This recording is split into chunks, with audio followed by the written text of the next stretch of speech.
Muy buenos días, hermanos. Paz y bien y santa alegría en el gozo del Señor. La Escuela de Evangelización Juan Pablo II les da la bienvenida.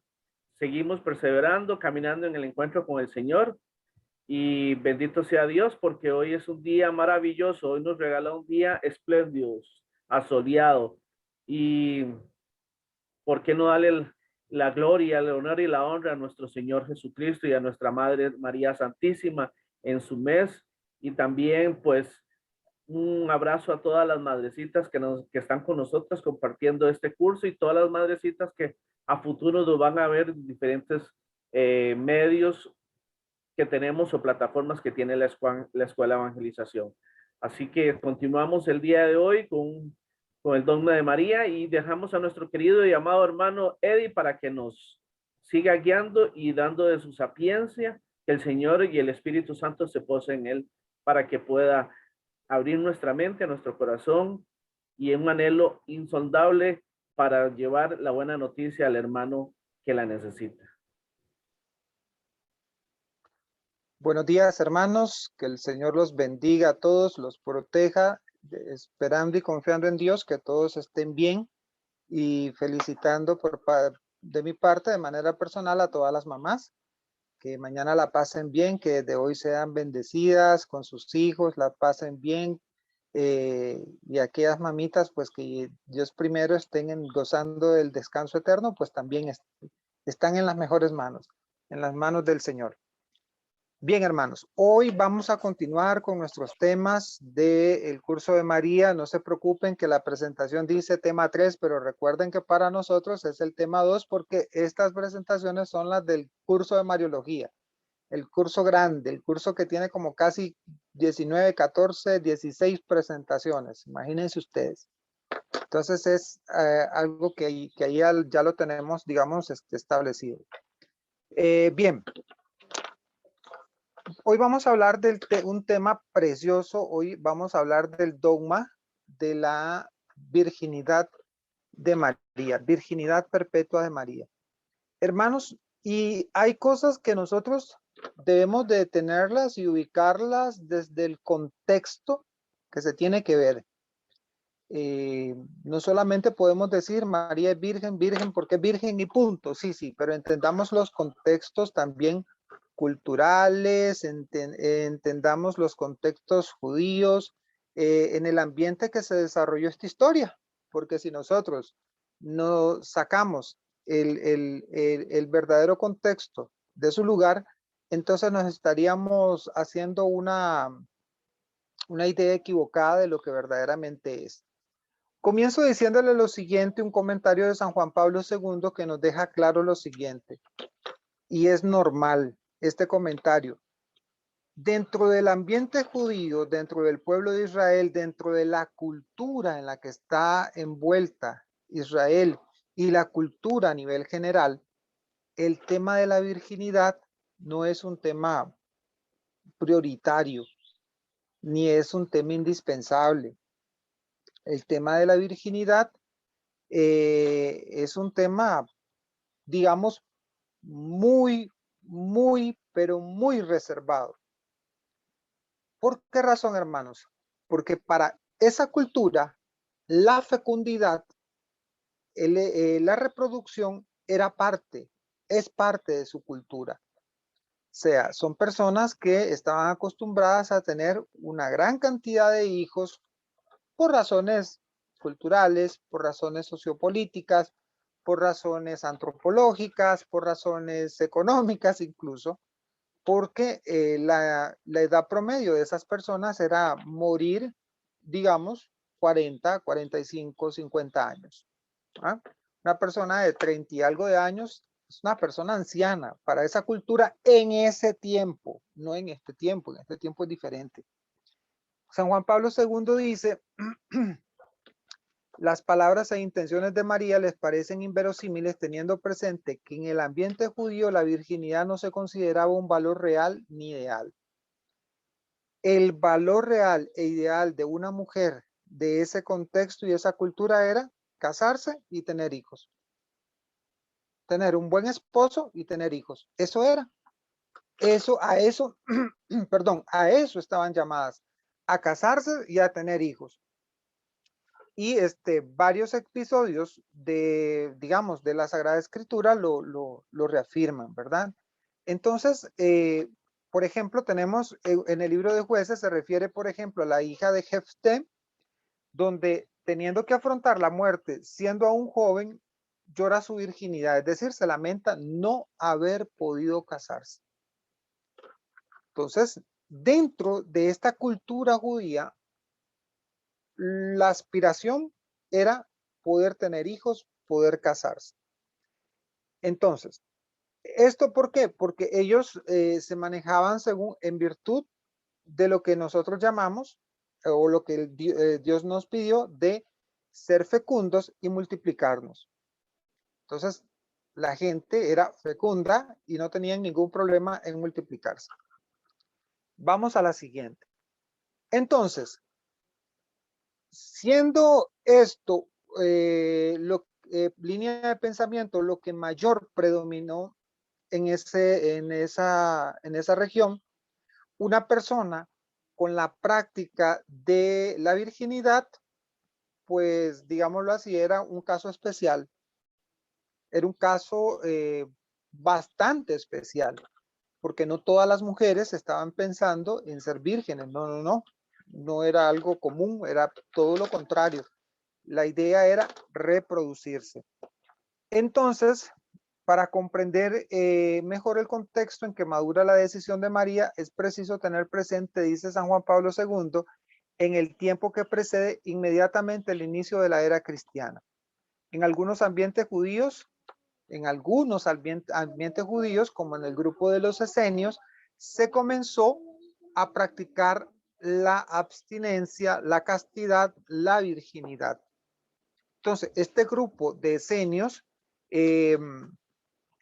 por cierto, que son de ellos que nosotros extraemos muchas cosas porque se encontraron ahí en Qumran, ellos vivían una vida comunitaria, pero sin tener relaciones sexuales, sin tener hijos.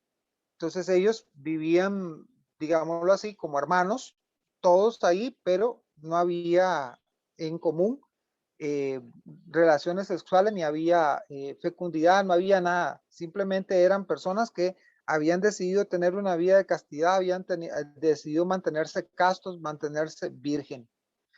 Es, digámoslo así, la única referencia a personas que optaron por la virginidad. La única referencia que se tiene en la escritura. Pero de ahí por todo lo demás, por todos los ambientes y los alrededores, era el principal tema era ser fecundos, poder reproducirse. Vamos a la siguiente. Las imágenes que ustedes van a ver, todas las imágenes que ustedes van a ver pertenecen a imágenes de la Virgen María de la tradición copta egipcia. O sea, ¿qué les estoy diciendo? De esas imágenes fueron tomadas de los templos católicos y hay un par que ahora que se las vea se las menciono. Estas imágenes corresponden a la iglesia donde está la casa donde vivieron Jesús, José y María cuando ellos vivieron en Egipto. Son iconografías de esas iglesias para que ustedes la conozcan. Esa advocación de María Auxiliadora es de una parroquia ahí en el barrio copto, en el barrio cristiano, y es interesante, ¿verdad? Que ellos tienen casi la misma iconografía nuestra. Entonces, dice Efesios capítulo 2, versículo 10 lo siguiente: hemos sido creados en Cristo Jesús con miras a las buenas obras que Dios dispuso para que nos ocupáramos de ella. Nosotros ya hemos escuchado de que María es la hija escogida del Padre. Y volvemos a reafirmar una idea que nosotros ya hemos estudiado, ya la hemos dicho. No es, hermanos, que María era la supermujer. No, no, no. Todos los atributos que María tiene es porque el Padre se los ha dado. Es porque Dios se los ha concedido. Por lo tanto, Dios ha preparado a María, ¿verdad? Para ella ser la madre de Jesús. desde el principio de los tiempos la profetizó. Entonces, la misión que tiene María es una misión particular y es una misión especial, puesto que ella va a ser merecedora de ser la madre del Mesías. Por eso dice Efesios 2:10, hemos sido creados en Cristo Jesús con mira a las buenas obras que Dios dispuso para que nos ocupáramos de ella. Eso también lo podemos referenciar a nosotros. Se aplica en María y se aplica en nosotros. Nosotros hemos sido creados en Cristo Jesús y con miras a las buenas obras. Cada uno de nosotros está llamado a dar testimonio de este evangelio. Lucas 1:31 dice, concebirás en tu seno y darás a luz a un hijo y pondrás por nombre Jesús. María ha sido creada para ser madre. María ha sido creada para ser la madre, la maestra, la guía de este Dios maravilloso que se encarna en ella. Los atributos que Dios le da la convierten a ella en eso, en esa mujer especial, en esa mujer única, en esa mujer que ha sido escogida desde el principio de los tiempos para que ella fuera la madre de Jesucristo y poder cumplir esa misión de la mejor manera. Esto lo vamos a entender un poco cuando estemos viendo el tema de la predestinación, que eso es algo que también en ambientes protestantes se aplica, pero de una manera equivocada, mientras que en la manera en que el enfoque católico lo da desde la Sagrada Escritura, nos va a hacer ver la realidad de lo que significa esta predestinación en el tema específico de María. Ok. Muchos de los protestantes, y vamos a la siguiente, muchos de los protestantes, muchos de los, ¿cómo se llama? De los ambientes que critican a María, nos hablan de que ella solamente fue una mujer que fue escogida para ser la madre y llevar a Jesús durante los 9 meses. Solo para ser el instrumento y que después de eso ella no figuró. Los evangelios nos hablan de otra cosa. Los evangelios nos muestran a María de una manera totalmente diferente. Los evangelios nos presentan a la Virgen Santísima de una manera diferente. Por cierto, es iconografía, con los que les estaban conectando recientemente, les decía que esa iconografía corresponde a las iglesias coptas, la tradición copta egipcia, copta católica, y esa es la imagen de la letanía que nosotros tenemos. Esa es trono de la sabiduría. Esa imagen que ustedes ven ahí corresponde a la letanía que nosotros tenemos. Se llama la imagen del trono de la sabiduría, ¿verdad? Entonces, María dice, no solo fue escogida para una misión de 9 meses. Los versos siguientes al 31, donde el ángel narra la vida pública de Jesús a María, nos demuestra que no. Y adicionalmente, este otro verso nos demuestra que la misión encomendada por Dios a María continuó después de los 12 años. María no solo es la madre custodia, no es solo la madre que lo lleva al templo, no es solo la madre que lo carga en brazos, no es la madre que lo presenta a los pastores, no es la madre que solo lo presentó a los reyes magos, no, hermanos. María es la madre presente en la vida de Jesús. María es la que acompaña en el camino a su hijo Jesús. María es la que va a la par de su hijo. Todos los apóstoles caminaron con él, ciertamente, pero el acompañamiento de la madre fue permanente. Y vean, llegamos a los 12 años, Jesús desaparece junto con su madre y llegamos a la vida pública de Jesús y María está presente. Y está presente en acontecimientos importantes de que nos hablan los evangelios y está presente en el acontecimiento más importante, cuando él sacrifica su vida por la salvación de nosotros. ¿Qué dice Lucas 2:51? Jesús entonces regresó con ellos, llegando a Nazaret, posteriormente siguió obedeciéndoles, o sea, estuvo en el seno de esa familia con José y con María. Su madre, por su parte, guardaba todas estas cosas en su corazón. María es la madre presente de la vida de Jesús. Entonces, no solamente es la escogida, sino que es la madre que acompaña, la madre que está al lado de su hijo en todo momento. En los momentos felices y en los momentos que no fueron felices. ¿Verdad? Entonces, vamos a la siguiente y vamos a seguir descubriendo detalles. Entonces, definamos en qué consiste el dogma de la virginidad perpetua. Hermanos, este dogma consiste en que la Madre de Dios se conservó plena y perdurablemente virgen. Plena y perdurablemente virgen. Ella nunca perdió su virginidad. Siempre mantuvo su virginidad. Entonces lo podemos definir de la siguiente manera. Fue virgen antes del parto, en el parto y perpetuamente después del parto. Y esto lo definió el Concilio de Letrán en el año 649 con el Papa San Martín I. El Concilio de Letrán pone de relieve este dogma y lo deja claro. María nunca perdió su virginidad. La iglesia se ve obligada para el año 649 a declarar este dogma, hermanos, porque los grupos gnósticos y algunos grupos ya estaban poniendo en duda la virginidad de María.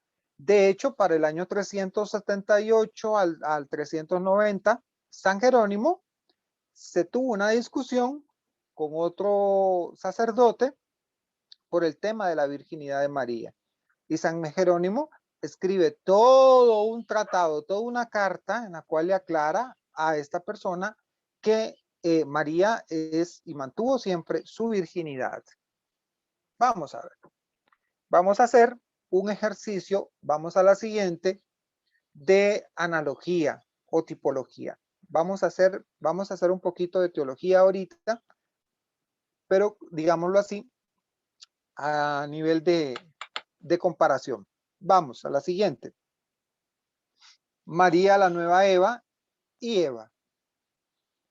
Ok. Vamos a comparar a María Santísima, la nueva Eva, y a Eva. Virgen, pero casada con José. Eva, cuando todavía era mujer, era un virgen, aunque tenía esposo. Ojo con esto. Eva era aún virgen, aunque tenía esposo. Vamos a ver. ¿En qué momento es que Eva pierde su condición de virginidad? Pierde su condición, o más bien, ¿en qué momento es que cambia su nombre? Esa es la pregunta. Antes, cuando el hombre es creado y la mujer es creada, eran hombre y mujer. Ellos tenían una condición de virginidad. Ellos tenían una condición única. No conocían el pecado. Cuando ellos cometen el pecado y por ellos se introduce la muerte, entonces a ellos les cambia el nombre y pasan a ser Adán y Eva. Dejaron de ser hombre y mujer. Ahora aquí tenemos al frente a María, la nueva mujer, la mujer profetizada por Dios. Y tenemos al Hijo del Hombre. ¿Quién es el Hijo del Hombre? El fruto bendito del vientre de María, Jesús. Ok. Recibe la buena noticia de la verdad. ¿Cómo recibió la buena noticia de la verdad? A través de un ángel. El ángel Gabriel le anuncia a María. ¿Qué le anuncia? Le anuncia el plan de Dios. Fue seducida para hacer el mal ella también recibió un anuncio, recibió un mensaje. ¿Quién se lo envió? Otro ángel, nada más que un ángel caído. Este ángel le trae la palabra de Dios viva y el ángel caído la seduce para el mal. Una escucha al ángel y la otra también escucha. Y ambas toman una decisión. Esta para el bien y esta para el mal. ¿Por qué este ángel no le habla a esta mujer? ¿Por qué el demonio no le habla a la Virgen? Porque fue concebida sin pecado. También Jesús fue concebido sin pecado. Pues Jesús no tiene pecado y el demonio le habló a Jesús, pero no le habló a María. ¿Sí?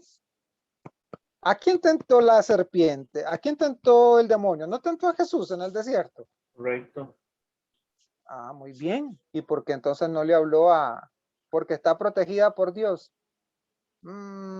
Sí. Sí, está protegida por Dios, pero ¿por qué? ¿Por qué? Digan. Lo Porque dice, María, les voy el a dar diablo una lo que más pista. odia es la humildad. Entonces María, al declararse humildemente la sierva, la esclava del Señor, entonces ahí como descendió sobre ella el Espíritu Santo, ya, como dicen, cuando se pone la armadura, la coraza. Ay, sí. No, todo eso está bien, ¿no? Pero igual, seguimos en el mismo punto. Jesús, por el amor de Dios, el Hijo de Dios, y el compa se atrevió a irlo a Tentar. tentar. Pero es que a María no se le acerca, no le habla. Es más, no se oye en ningún momento que sea tentada, ni él se le acerque a María en todo el proceso de Jesús Ajá, predicando. no sé, a María no se le acerca. ¿Será porque era la escogida desde el principio de la creación? Dice la palabra. No, vamos a ver, ya, La denme palabra un dice que de Israel iba a nacer una virgen que iba a conceder al Rey de Reyes, al Es, Libertador. es un texto clave, es un texto clave. Es como el texto de la semana pasada que se tenían que aprender. ¿Qué nos da la certeza? La semana pasada el texto era, ¿qué nos da la certeza de que María es madre de Dios? El Espíritu Santo. El Espíritu Santo. Porque se llena Isabel del Espíritu Santo, entonces le da la certeza. La clave, el por qué el diablo no se acerca a María, porque Dios Padre Todopoderoso le dijo, pondré enemistad entre ti y la mujer. Esta mujer, hermanitos, es intocable para el demonio, hasta que se me erizaron los... Vea, se me erizó todo el cuerpo, hermano. Es intocable. Con la mamá, no se meta, papá, porque le da feo. Con la mamá no se meta. Ahí sí, como Jesús le dice, jugar con el santo, no con la limosna. Si se mete con mi mamá, lo refundo más adentro del infierno. Este no se puede acercar a la Virgen. Por eso a él le es oculto, varios misterios le es oculto a él. Entre los misterios que le es oculto, enemistad entre ti y la mujer. La mujer, vamos a verlo más adelante, es un título mesiánico. Es un título que en ella que solo en María se ocupa. Muy bien. Sigamos haciendo la analogía. Dice, María obedece, Eva desobedece.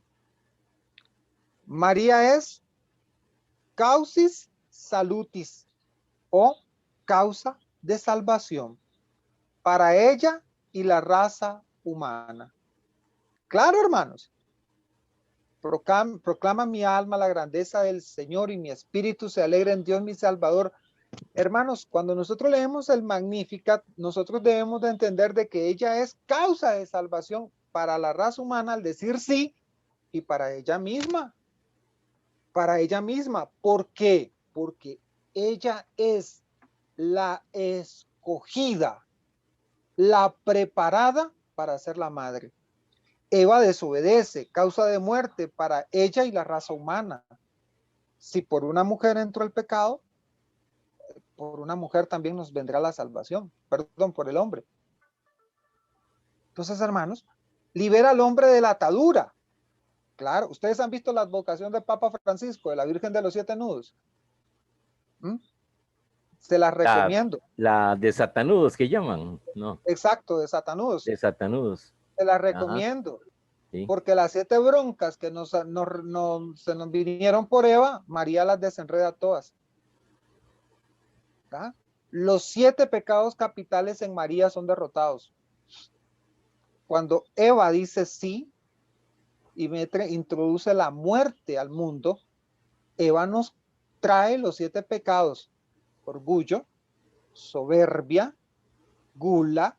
Oigan, imagínense, hermanos, si es que, solo imagínense, oigan, tenés toda esta mesa llena de tamales, chicharrones, carne asada, de todo. Pero esta hamburguesa no te la puedes comer. Y me la jamo. Me la mando bien rico con una botella de Coca-Cola. Y después se me viene una indigestión de esas brutales que lo mandan al hospital a uno. Tome pal pinto. La desobediencia deja eso. Gula. Ahí tienen la gula. Sí. La codicia, lo quiero todo. No una parte, lo quiero todo. Eso somos los hombres, hermanos. Eso fue lo que dejó entrar Eva cuando desobedeció el mandato de Dios. Entonces María, con su obediencia, con todos sus atributos, ella desata cada uno de esos nudos y vuelve causa de salvación a los hombres. ¿Ah? Porque ella nos da el antídoto a la muerte. ¿Quién es el antídoto a la muerte? Jesús. Jesús es el antídoto a la muerte. Su obediencia procede de su fe y su obediencia procede de su falta de fe. Voy a cambiar la palabra fe por una palabra que siempre nos hace irnos resbalados. Desconfianza. Esa es la palabra que nos hace trizas a nosotros. Nosotros cuando tenemos desconfianza en Dios, entonces buscamos las soluciones por nuestros propios caminos. Al obedecer atrae a Dios a su seno, al desobedecer huye de la presencia de Dios. Por una virgen la raza humana es causa salutis, causa salvación. Por una virgen la raza humana fue sentenciada a muerte, causas mortis. Es que Eva era virgen y cuando desobedeció introdujo la muerte. Y ambas en la misma condición de virginidad, en la misma condición de virginidad, uno trae vida y la otra trae muerte. ¿Vieron? Esto es precioso poder hacerlo porque nos da una idea más clara cuál era el papel de virginidad de María. Esas analogías son Buenos días. magníficas. Hola, ¿Cómo está, don Eddie? ¿Cómo están todos? Don ¿todo Eddie, una bien? duda. Bueno, duda y a la vez no, pero sí me gustaría que nos lo aclare. Normalmente la gente piensa que el pecado original es la sexualidad o el deseo sexual. Y podría darse tal vez ahorita en esta explicación de que ellos eran vírgenes antes de, y luego no. Alguna vez un sacerdote nos explicó muy claramente que el pecado original es la desobediencia, no el deseo sexual. Tal vez Claro. como para aclarar eso. Claro, maravilloso. Gracias, Ligia. Sí, en efecto, vamos a ver. Cuando hablamos del pecado original y hablamos de comienza, o más bien, ¿qué es el pecado? Es todo aquello que nos aparta de Dios, es todo aquello que va en contra de la voluntad de Dios. Y si va en contra de la voluntad de Dios, ¿cuál es la clave? Para hacer yo todo lo que... Vamos a ver, si yo le digo a don Gonzalo, hoy usted va a ser liguista todo el día. Santo Dios. Y hoy don Gonzalo tiene que ser liguista todo el día. Entonces, si él desobedece, él va en contra de la voluntad de quien se lo ha pedido. Ujú. En este caso, la petición es de parte de un ente superior, en este caso Dios, digamos, ¿verdad? Entonces resulta de que en ese momento, cuando yo voy en contra de su voluntad, yo estoy teniendo algo que se llama desobediencia. Entonces, el pecado de la desobediencia abarca un montón de cosas. En el momento que Eva desobedeció la orden de Dios, Eva abrió la muerte y con la muerte trajo todo lo demás. Por eso le hablo de los 7 pecados capitales. Entonces aquí también tenemos que hablar del pecado en este término. ¿Por qué los hombres tendemos al mal? Por algo que se llama concupiscencia. Es la tendencia natural del hombre a pecar, a inclinarse al mal, a inclinarse al pecado. Y pareciera mentira, hermanos, nosotros tenemos, ay Dios, déjenme.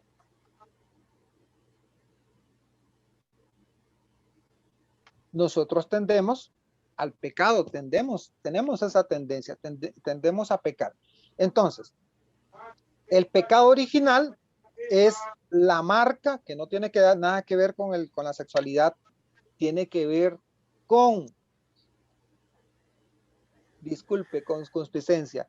Lo vamos a definir así la palabra. Concupiscencia es todo aquello que me inclina hacia el mal. Es la tendencia del hombre hacia el mal. O sea, al hombre le gusta pecar. Al hombre le gusta meter las patas. Esa es la realidad, ¿no? Esa es la realidad. Bien.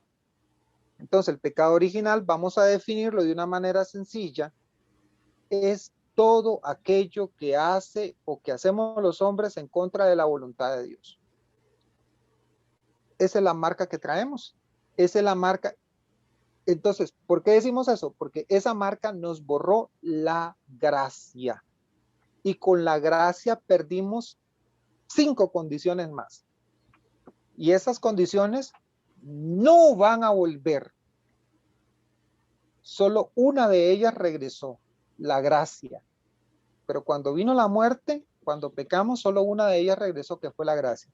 Esas condiciones las vamos a recuperar solo sí, cuando resucitemos y estemos con Dios en el cielo. ¿Verdad? Otro día les voy a explicar de eso. No se me adelanten en ese tema porque ese tema lo vamos a ver en el otro módulo.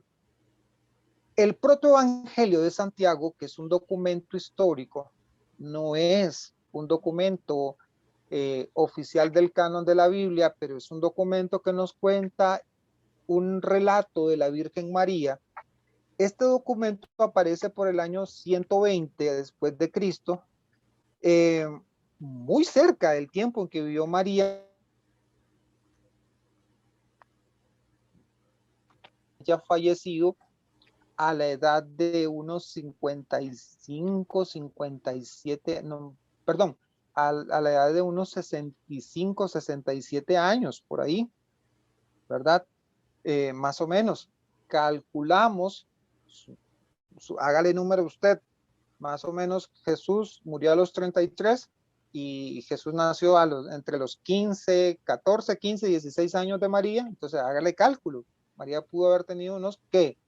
49, 40 y algo de años más, ¿verdad? Y por eso es que se calcula que más o menos María vivió por ahí el año 68. Bien. Este documento relata que cuando se profetizó el nacimiento de María, su madre, Santa Ana la ofreció al servicio del Señor. Esto era algo muy común en algunos ambientes, ¿verdad? Tal como Samuel había sido ofrecido por su madre. Habían padres de familia que ofrecían al templo a sus hijos para que desde niños ellos sirvieran en el templo. Entonces María estaba acostumbrada, digamos, al ambiente religioso, al ambiente de oración.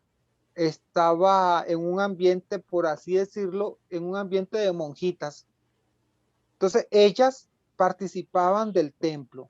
Digamos, ellas eran encargadas de cuidar los ornamentos, de limpiar partes del templo, porque no en todas partes podían entrar, obviamente. Y a partir de los 12 años, que es la tradición, ¿verdad? Ella tiene que salir del templo por una condición natural que ella va a tener. Cuando dice la regla judía que está establecida en Deuteronomio y también la menciona Levíticos, que cuando una mujer empieza a menstruar, es una mujer que empieza a vivir en impureza. Ojo con esto, esta impureza no tiene que ver con el pecado, esa impureza ellos la entienden de otra manera. Más adelante la explicaremos con mucha mayor claridad cuando veamos el tema de María, Arca de la Alianza. Entonces, esta mujer, esta niña de 12 años, tiene que salir del templo por su condición natural de menstruación. E inmediatamente pasa a que los sacerdotes, como es una consagrada del templo y como pertenece a la casa de David, tienen que buscarle el marido más idóneo. Y ahí es donde el relato también de otro documento nos dice que se buscaron a varios varones de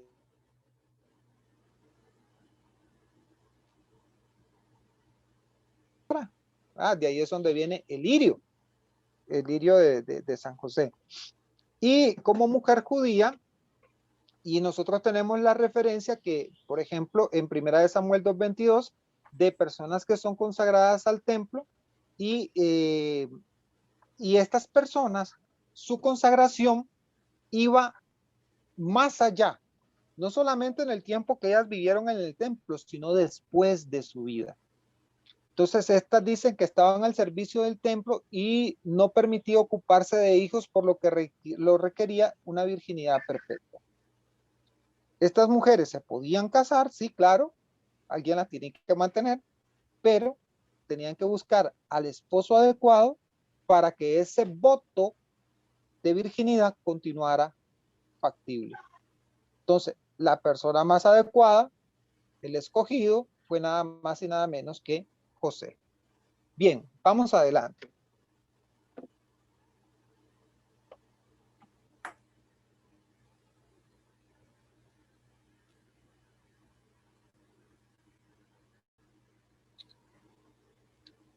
Vamos a ver. Veamos esta profecía de Isaías 7, 14, 17. El Antiguo Testamento dice lo siguiente. Por eso el Señor, aquí les hago otra.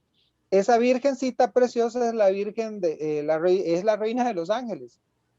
En la tradición copta, es la reina de los ángeles. Este iconostasio está, creo que si no más me equivoco, a la izquierda de por donde está la pila bautismal, ahí en la iglesia donde vivió José y María. Que por cierto, ni crean que es algo grande, es una habitación chiquititita. Apenas alcanzan como 4 bancas, nada más, imagínense. Pero ahí vivieron, y es como en un subterráneo. Es como un subterráneo. Y ahí vivió Jesús, José y María en Egipto, en ese barrio cristiano católico. Isaías 7, 14, 17 dice, por eso el mismo Señor les dará un signo. Miren, la joven está embarazada y dará a luz un hijo y lo llamará con el nombre de Emmanuel, que significa Dios con nosotros. Ok, ojo con esto. El texto es claro, hermanos. No le dé vueltas a la cabeza. Dice, le dará un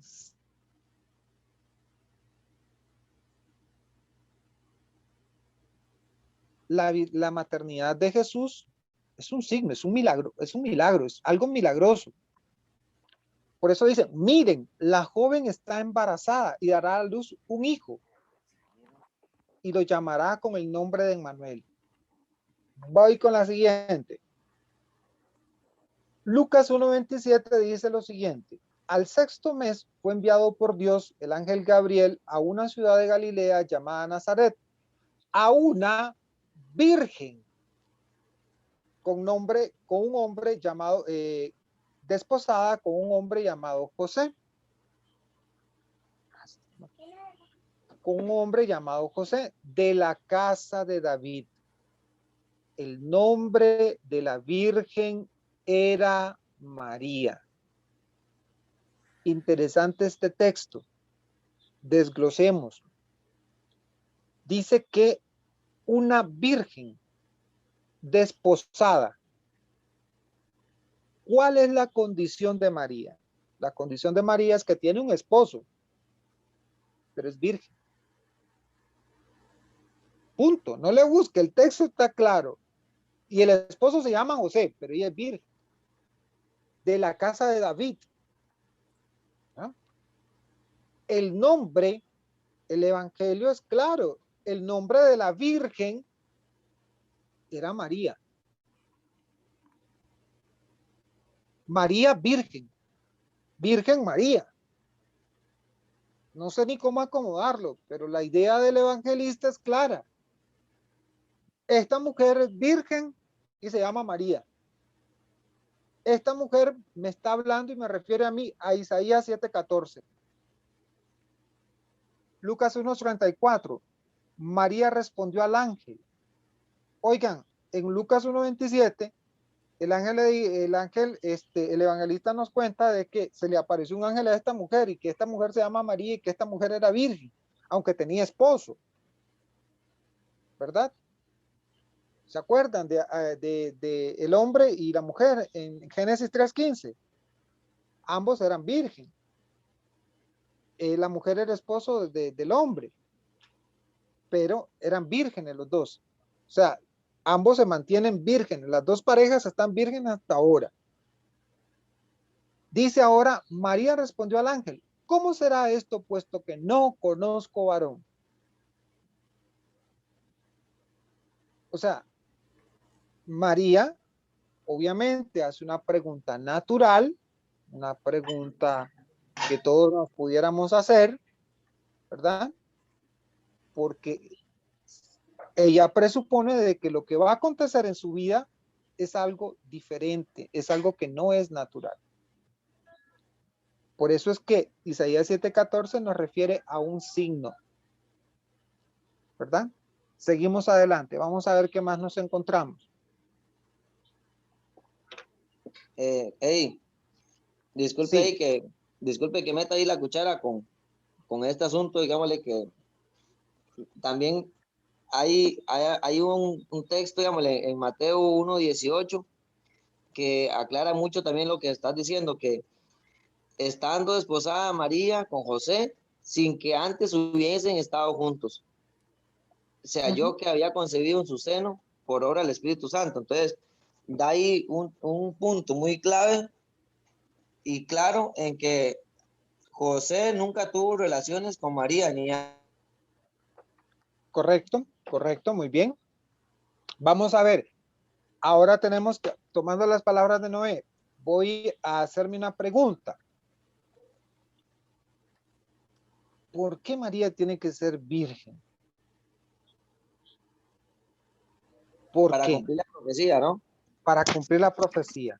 Por los méritos de Vamos a- Jesucristo, por méritos de Cristo, ciertamente. Pero en el texto hay una clave. Amarillo. Porque lo que van a Hey. hacer de María es santo. ¿Cierto? Vamos a ver, vamos a la siguiente. Por eso, dice el texto, lo que va a nacer santo será llamado Hijo de Dios. Ojo con lo que viene. La palabra santo afecta en primer plano la palabra nacer. ¿Y qué es nacer santo? Según la mentalidad de aquellos tiempos, todo nacimiento causa impureza. Por eso es que los niños, las niñas de 12 años ya no podían continuar sirviendo en el templo porque ellas tenían una condición de impureza. No es esta condición de impureza, hermanos, entendámosla no como por cuestión de pecado, no. Es por la pérdida de sangre. La pérdida de sangre para los judíos, para el pueblo judío, para el pueblo de Israel, daba una condición de pérdida de la vida. Entonces te volví impuro. Por eso es que las mujeres tenían que guardar cierto tiempo en no poder acercarse a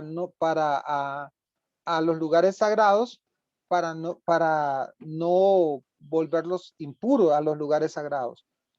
Entonces, las mujeres en Israel guardaban ciertos tiempos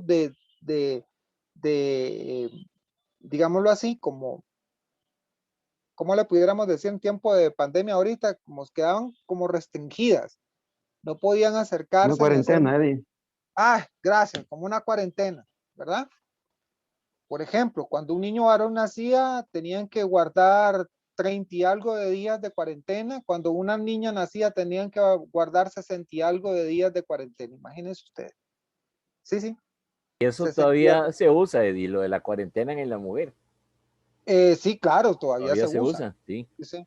Sí, sí. Y Pero cuando, de cierto, perdón, si la mujer mantiene relaciones dentro de la cuarentena, es casi mucha probabilidad de que quede embarazada otra vez.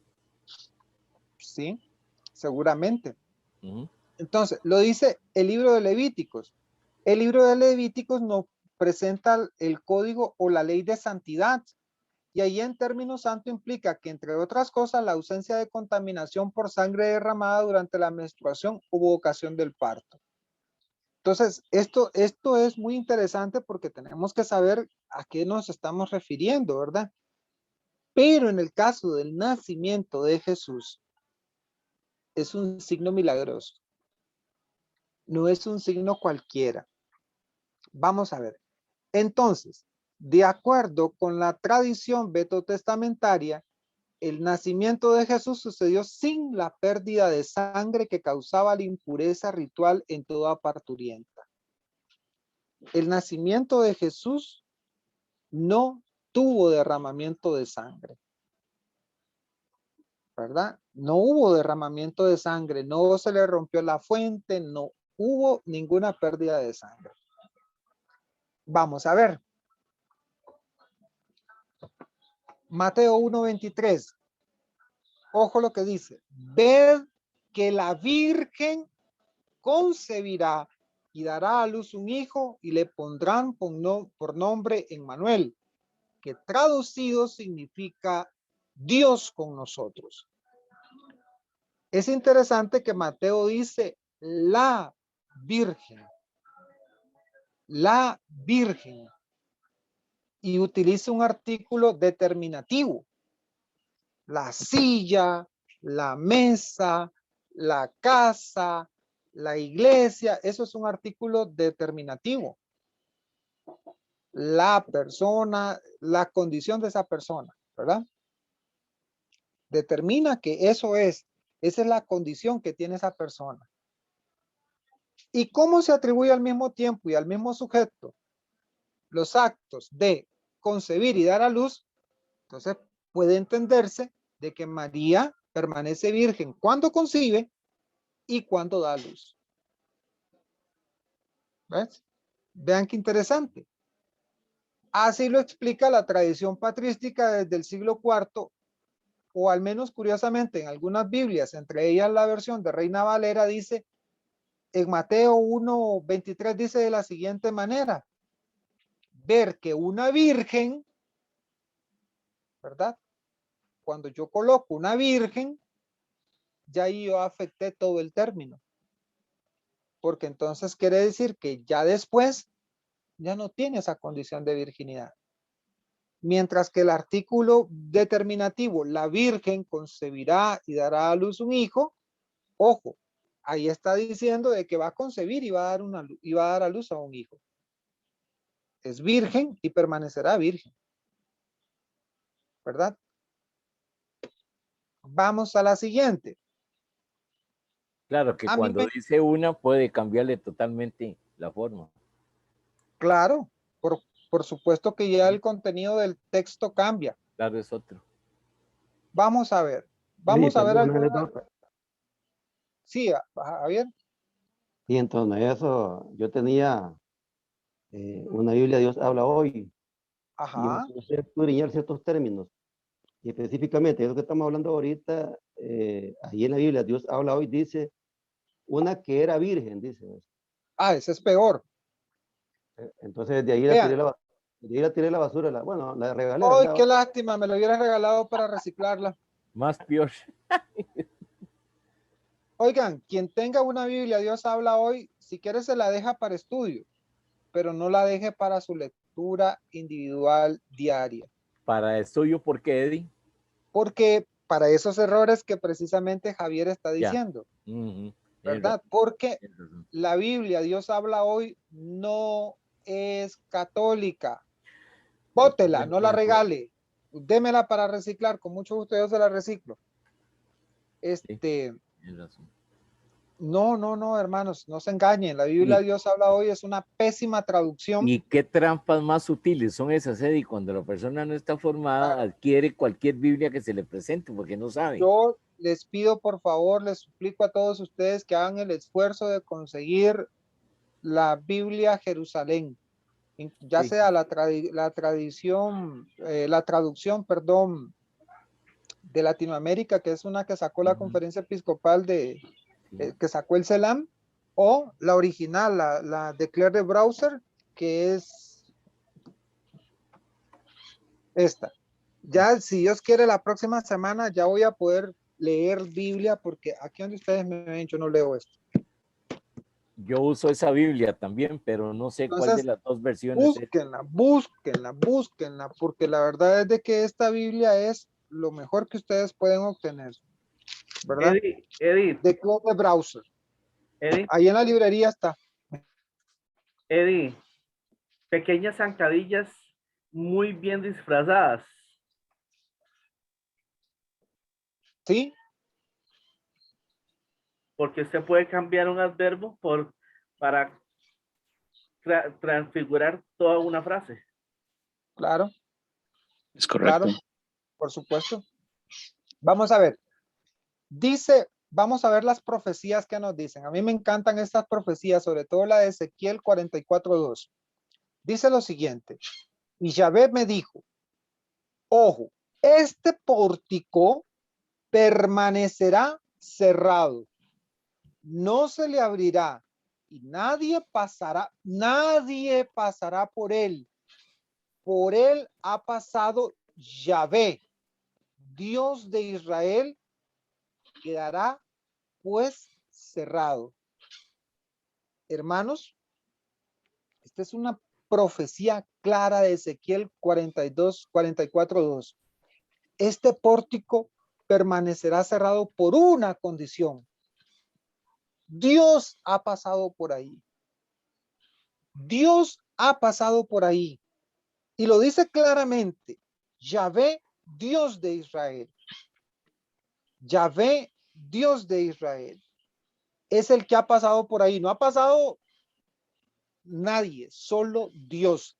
Isaías 66:7 dice lo siguiente: antes de tener dolores, dio a luz. Antes de llegarle el parto, dio a luz un varón.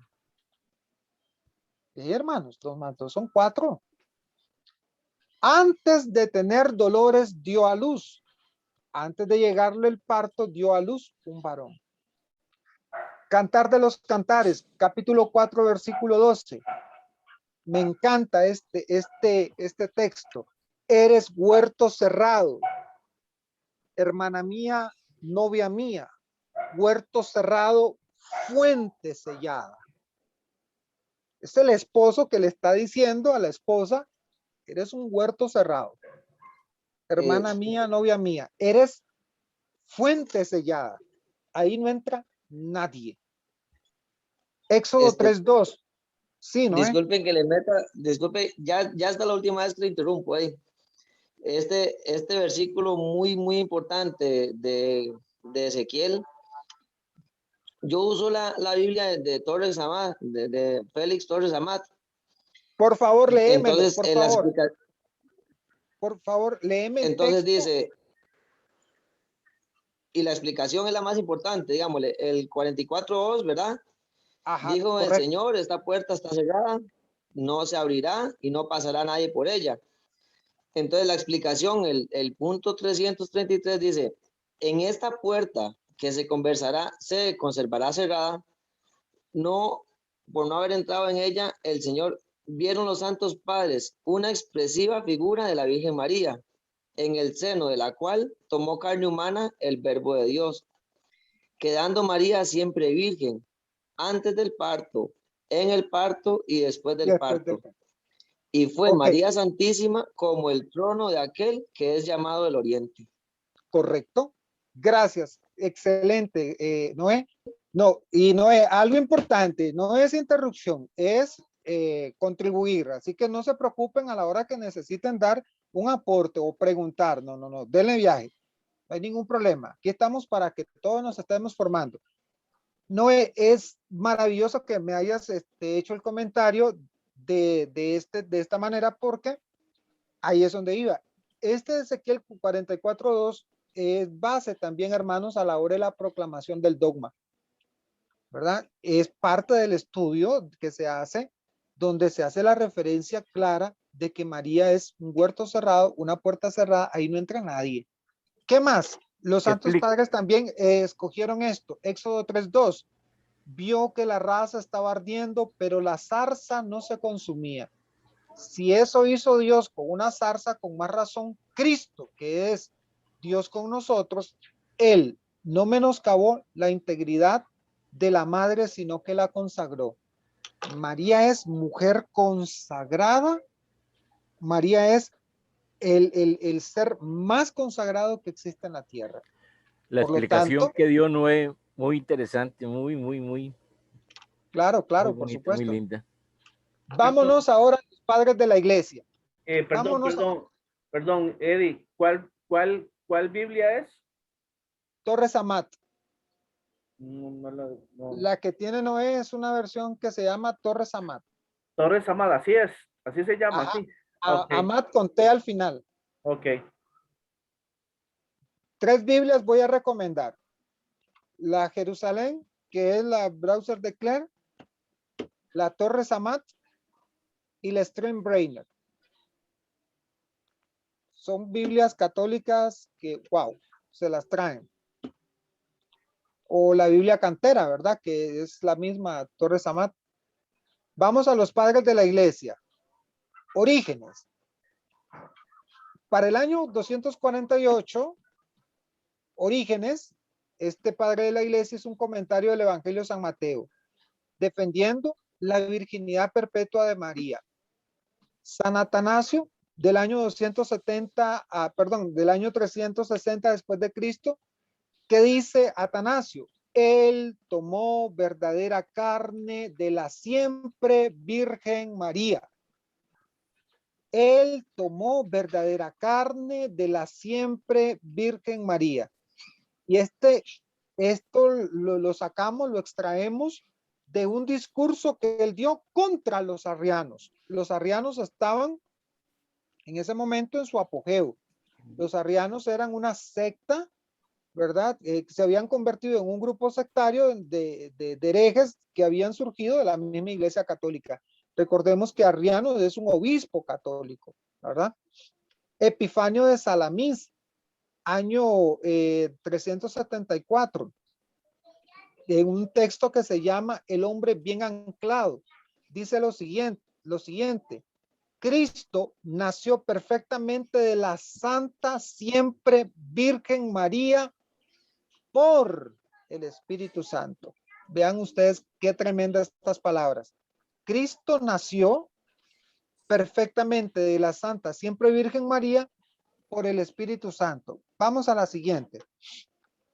San Ignacio de Antioquía en su carta a los Efesios, año 110, dice, quedó oculta al príncipe de este mundo la virginidad de María y el parto de ella, del mismo modo que la muerte del Señor. 3 misterios sonoros que se cumplieron en el silencio de Dios. Otros padres de la iglesia hablan del nacimiento haciendo comparaciones.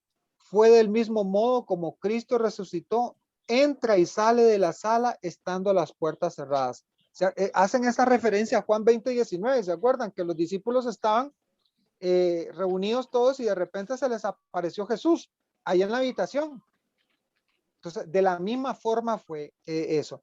San Agustín también nos dice que como un rayo de luz atraviesa un vidrio, así fue el nacimiento del Hijo de Dios. Entonces dice, fue como el rayo del sol que atraviesa un vidrio y no lo rompe. Fue como el paso del mar rojo donde pasa Dios con su pueblo y el mar vuelve a quedar igual. No interesa tanto el cómo haya sido exactamente. Lo que sí sabemos es que María es siempre virgen.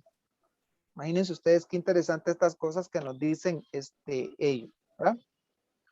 Vamos a ver. Ay, Dios. Va, híjole. Yo pensaba cortar aquí, pero qué tremendo lo que viene. María tuvo más hijos.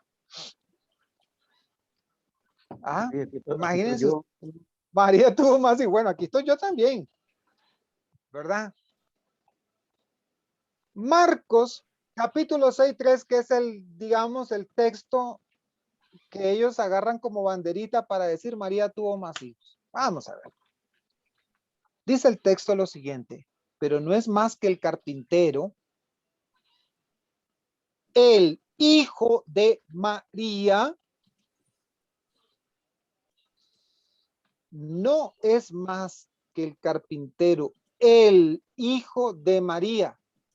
Punto y coma, se acabó. Es un hermano de Santiago, de José, de Judas y Simón. Y sus hermanos no están aquí entre nosotros. Se escandalizaban y no lo reconocían. Paro la fiesta y empecemos a explicar. La palabra hermano. En hebreo, para decir hermano, solo existe una forma. Ajá. En hebreo, para decir hermano, la única palabra que existe para decir hermano es ajá. ¿Y quiénes son los hermanos en hebreo? Como el hebreo es un idioma muy poco de palabras, no es como nosotros los en el que hablamos en español y tenemos miles de formas para referirnos a una sola cosa, ¿verdad? Es como cuando ahora han sacado unos memes que me causan muchas gracias de ciertas palabras en inglés que suenan exactamente igual. Se dice word, work, work, work, y todas son palabras, trabajo, no sé qué, no sé cuánto. Pucha, así es ni más ni menos en el hebreo. Ajá, era una palabra que servía para denotar, digamos, al grupo de parientes cercanos, al grupo de vecinos, vecinos del mismo barrio, la misma cuadra, los que vamos a comprar todos a la pulpería de Don Pancho, esos éramos hermanos. Al grupo de mi país, hermanos designa país, nación. Hermanos designa gente que es de mi misma comunidad, de mi mismo barrio, de mi misma afiliación política, del mismo equipo de fútbol, qué sé yo. Hermanos eran esas palabras. ¿Y por qué esta gente hace referencia de los hermanos Santiago, de José, de Judas y Simón? Una razón. Ellos son los discípulos de Jesús, entonces son sus hermanos. No de sangre, sino de que caminan juntos, de que participan juntos de algo. ¿Se entiende? En griego ya cambia. En el griego vamos a encontrar la palabra adelfo. Y la palabra adelfo, cuando la Sagrada Escritura es traducida del hebreo al griego, el traductor ya no utiliza la palabra adelfo. Entonces ahí se entiende de que la palabra hermano significa hermano en la fe. En griego diría de la siguiente manera, y lo leo así: pero no es más que el carpintero, el hijo de María, y punto y coma, o sea, se acabó la idea, es un adelfo de Santiago, de José, de Judas y Simón. O sea, es un hermano en la fe de Santiago, de José, de Judas y Simón. Y sus adelfos no están aquí entre nosotros. O sea, y sus hermanos también en la fe están aquí entre nosotros, los que andan con él, los que lo siguen. Son hermanos de él, ¿verdad? La Sagrada Escritura hace una diferencia entre uno y el otro. Sí, sí, sí lo hace, hermanos. En Génesis 3:8 dice, dijo pues Abraham a Lot, no haya disputa entre nosotros, ni entre mis pastores y tus pastores, pues somos hermanos. Ojo, qué interesante. Abraham le está diciendo a Lot, somos hermanos. Pero Génesis 2:5 dice lo siguiente, tomó a Abraham a Sarai, su mujer, y a Lot, hijo de su hermano. Si yo soy hijo del hermano de él, que viene siendo el mío, tío. Mi hermano tiene un hijo que se llama Lot, entonces yo soy su tío. Porque ahí decía que Lot, lo dice bien claro, que Lot era sobrino de Abraham. Correcto, entonces estamos viendo de que la palabra sí hace la clasificación. El Antiguo Testamento sí hace la clasificación entre un pariente cercano y un pariente sanguíneo. Sí la tiene. Entonces, hermanos, quien quiera darle una connotación diferente es una persona que está actuando con malicia, con premeditación, con alevosía. Ahí dice el hijo de María, no los hijos de María. El hijo de María solo hace referencia a un hijo, no a varios hijos. Otra vez se utiliza un artículo determinativo para decir quién es el sujeto y de quién es el sujeto. Eddie, perdón, ahí pudieron haber interpretado o hubiera sido otra cosa si dice uno de los hijos de María. Ah, claro, ahí sí le doy toda la razón. Pero bueno, vámonos al enredo. Vamos a la siguiente, vámonos al enredo. El enredo viene bonito. Eddie, perdón ahí. Sí, señor. A mí me gusta mucho cómo lo presenta Pablo, ya en esto que estamos hablando de los hermanos, en verdad, de Jesús. En el capítulo 15, para ser más exacto, en la primera de Corintios, hay una cita que me gustó mucho. Y lo voy a leer textualmente para que allí nosotros miramos, ¿verdad?, cómo Pablo lo enseña. Dice, porque lo que transmití en primer lugar, lo que a mí recibí, que Cristo murió por nuestros pecados según la Escritura, que fue sepultado y que resucitó al tercer día según las Escrituras, que se apareció a Cefas y luego a los 12 y después apareció a más de 500 hermanos a la vez. Correcto. Y eso, que lo haya dicho Pablo de esa manera, imagínense ustedes, 500 hermanos, o sea, ¿de dónde, man? Lo primero que tenemos que entender nosotros los católicos y hacerle comprender a los hermanos protestantes es que la Biblia no se escribió en español, ni nos cayó del cielo. La Biblia se escribió con 3 idiomas. Originalmente, arameo, hebreo, griego y el latín. ¿Verdad? Lo tenemos que tener muy en cuenta. ¿Cómo está el rollo de los hermanos de Jesús? Sí, pero lo extraño es que estos hermanos de Jesús aparecieron con otras mamás y con otros papás en otros textos. Ahí está el tema, ¿verdad?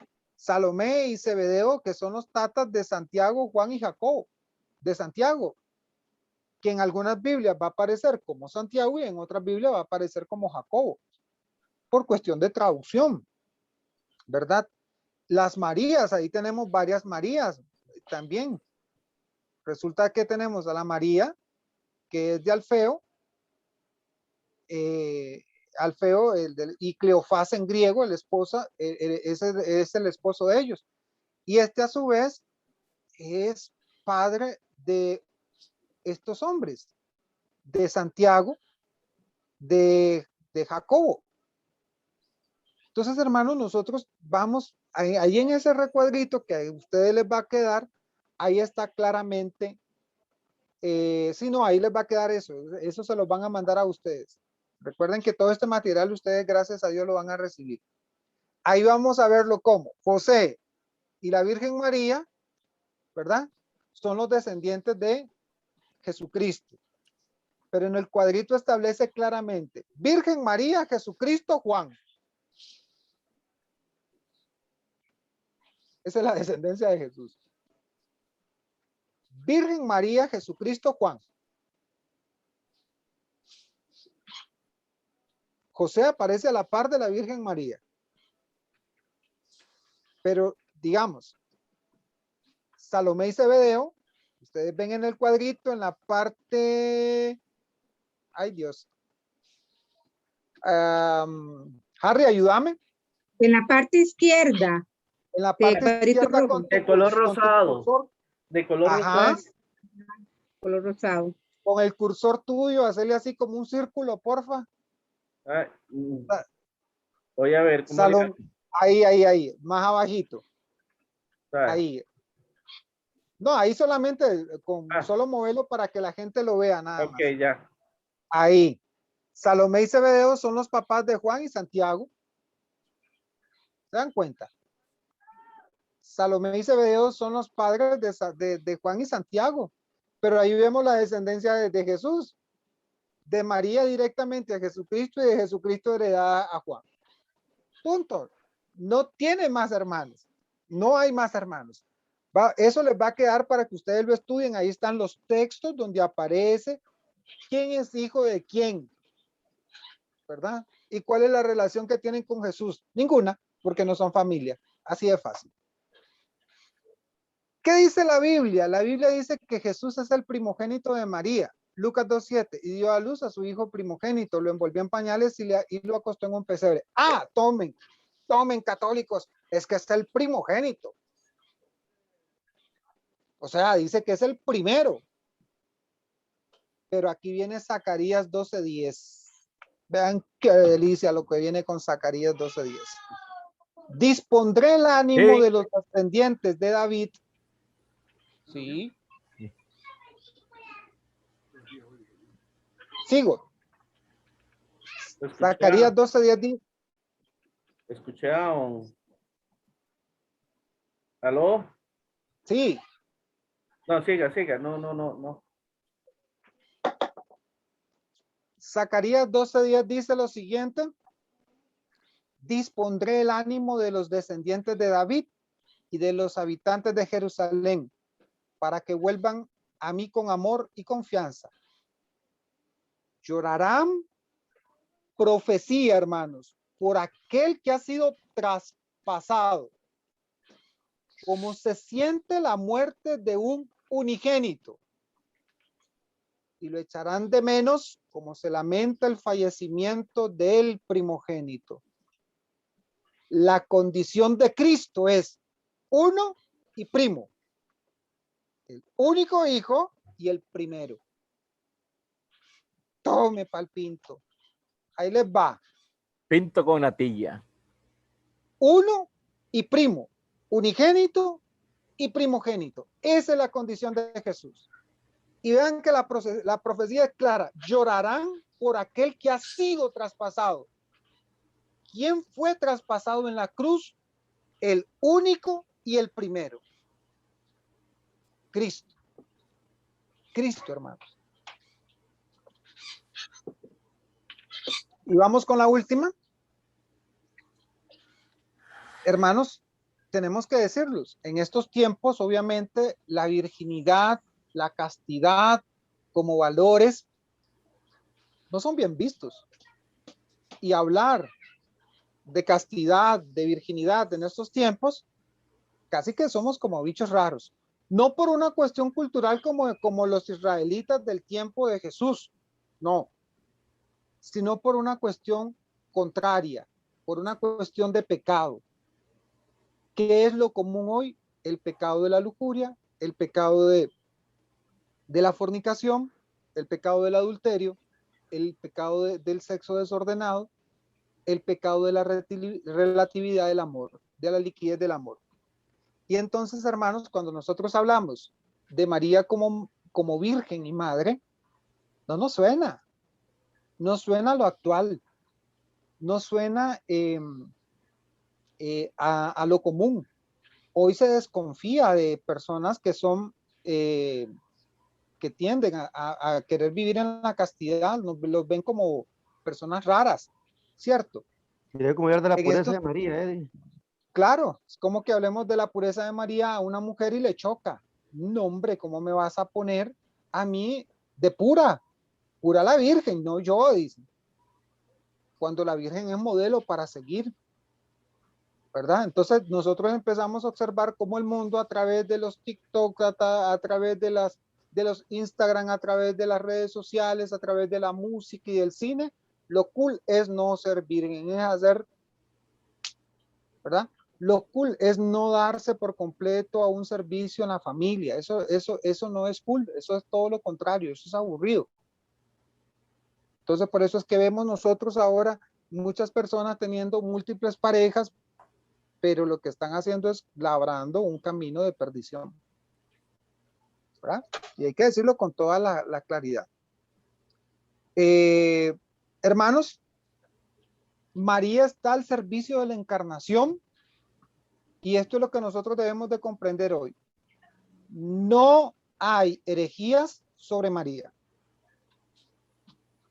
El hecho que yo diga que María no es virgen, sépanlo, que me llevé porque la virginidad de María es referencia de Jesús. Propiamente no hay herejías mariológicas, porque todo el misterio sobre ella está al servicio de su Hijo. Es Las incuestionable. hay cristológicas, que de rebote afectan el proyecto de Dios sobre su madre. Negar los dogmas marianos es irme de frente a Cristo. Ojo con aquellos sacerdotes, teólogos, pastores protestantes, etcétera, que niegan la virginidad de María. Cuando usted escuche a alguien que ponga en duda la virginidad de María, ¿sabe qué? Haga lo siguiente, se lo recomiendo. Ave María Purísima, sin pecado concebida. Y a continuación dígase usted mismo, mejor aquí corrió que aquí quedó. Váyase, porque ese hombre lo está llevando a la perdición. Es una falsa doctrina. Quien niegue la virginidad de María, niega que Cristo es Mesías. Niega que Cristo es virgen. Niega que Cristo es el Hijo de Dios. Porque recuerden, hermanos, que claramente lo dice el Evangelio. Claramente lo dice el Evangelio. Él es el Dios con nosotros. Él es el Dios con nosotros. Entonces, no nos dejemos engañar, no nos dejemos enredar. Ojo con eso, hermanos. Ojo con eso. No hay herejías mariológicas, porque todo el misterio sobre ella está al servicio de su Hijo. Las hay cristológicas, que de rebote afectan el proyecto de Dios sobre su muerte. Para los que están en Cristología los miércoles van a entender cuando lleguemos al tema de las herejías cristológicas. Se van a dar cuenta de qué les estamos hablando. Y ustedes van a quedarse sorprendidos de por qué. Cuando nosotros atacamos a la Virgen María, estamos atacando directamente a Cristo. Durante los primeros 4 siglos en la historia de nuestra iglesia, nadie formuló la idea de que los hermanos de Jesús eran sus hermanos carnales. Y el primero en hacerlo fue Elvidio, ahí por el año 380, y San Jerónimo le respondió rápidamente.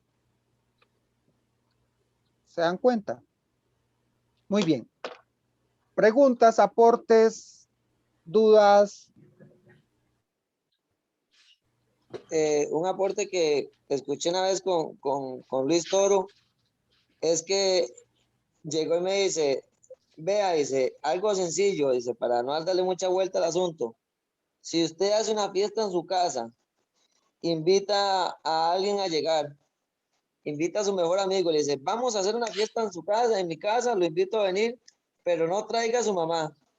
Venga usted si quiere, pero usted a su mamá no la traiga. ¿Usted cree que su amigo va a llegar? Y le digo yo, pues no, ¿ah? Y mire, lo mismo pasa con Jesús. Invítalo a usted a llegar a su casa, pero no invita a María. ¿Usted cree que Jesús va a llegar? Sí, claro, claro. No, ese es un aspecto importante. Harry, corta la grabación de una vez. Bueno, gracias hermanos por habernos escuchado y seguimos entre un momento. Gracias